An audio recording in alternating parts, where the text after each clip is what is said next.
Ever wonder what the top 5 things are that truly dries out and or damages black hair?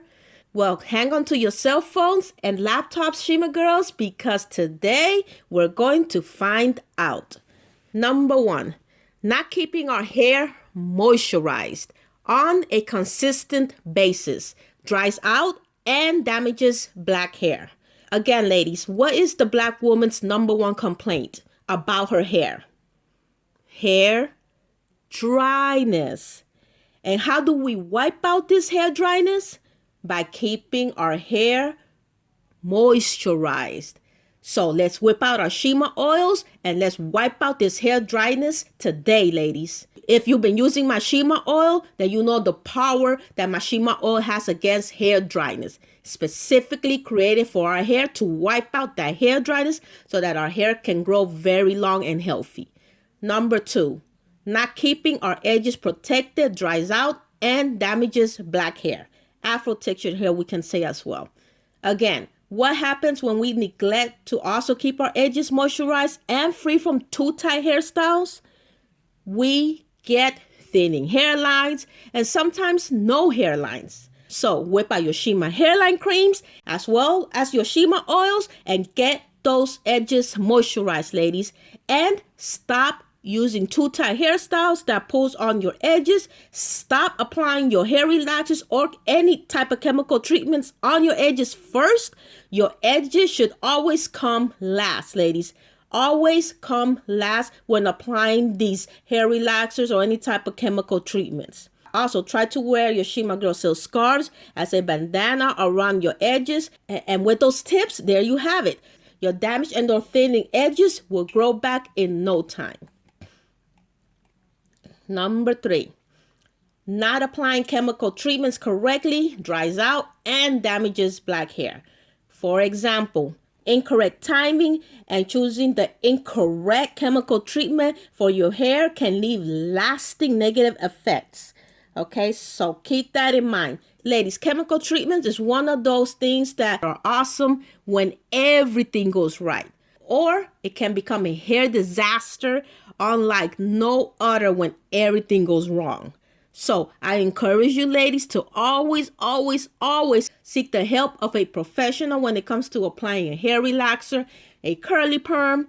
Do we still get curly perms, by the way? I haven't seen a curly perm since the 90s or early 2000s, to be honest. I mean, any type of chemical treatment that is going to permanently alter the texture of your hair should be applied by a professional. But if we must apply it ourselves, number one, let's do the hair strand test first. And number two, let's follow those directions on the hair relaxer kit to a T. All right, ladies, very important that we heed these words of advice because a setback like this is devastating. So let's try to avoid it at all costs. Number four, wearing hair extensions, hair weaves that are sewn in, or hair weaves that are glued in. And I hope you're not using those glue-in weaves, by the way, for too long, dries out and damages black hair. Take a look at this. I mean, if this doesn't scare you, ladies, I don't know what will.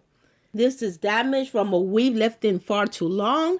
And although this is an extreme case, look at what can happen when we leave hair weaves in too long. Now, while I'm not against fake hair or anything like that, I am against the improper use of fake hair that leads to the drying out and damage of our real hair. Our real hair. As a matter of fact, Shima girls, I used to use synthetic braids. Can't kill on anyone. Back in the day to help me with my hair growth goals as well. So I had my hair in individual braids as well as my French braid. Now on my Shima Hair 21 channel, you can use fake hair to help your real hair get to your hair growth dreams. Okay. Now all I want you to remember is this, ladies. Do not leave the hair weave, the extensions in longer than 2 months. And if you can offer clip-ins or detachable extensions or wigs, period, that will be perfect. It will definitely reduce a hair setback by at least 90 to 95% when done correctly.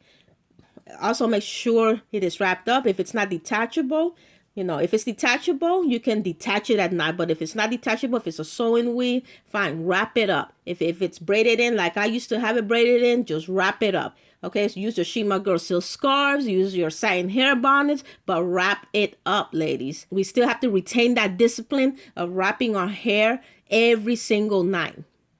Now, make sure you keep the hair moisturized and work in that moisture into your real hair. I worked in my Shima oil through my individual braids when I had them in every single night. And that helped keep my real hair underneath moisturized and healthy. And my reward for that was an extra 1.5 to 2 inches of extra hair length after I removed the individual braids and also after I removed my French braid. Number 5, using consistent heat on our hair dries out and damages black hair. Ladies, if you're using those flat irons, curling irons, blow dryers on an everyday to every other day basis, put them down, Shima girls. Put them down. If you must use heat on your hair, minimize these heat implements to either once a week or for special occasions only. Let's put those heat implements on medium settings. Don't put that blow dryer so close to your hair. Don't leave that flat iron too long on one section of hair. 4 to 3 seconds and under should do it, and you will greatly reduce any heat damage on your hair. I personally haven't used any type of heat implements on my hair in a very long time. And look at my hair today. So with that said, Shima girls, once again, I hope you enjoyed this video. I hope you heed all these words of advice for your own personal Shima hair growth journey so that you can have a successful Shima hair growth journey. And again, thank you for listening, and I'll see you in the next one.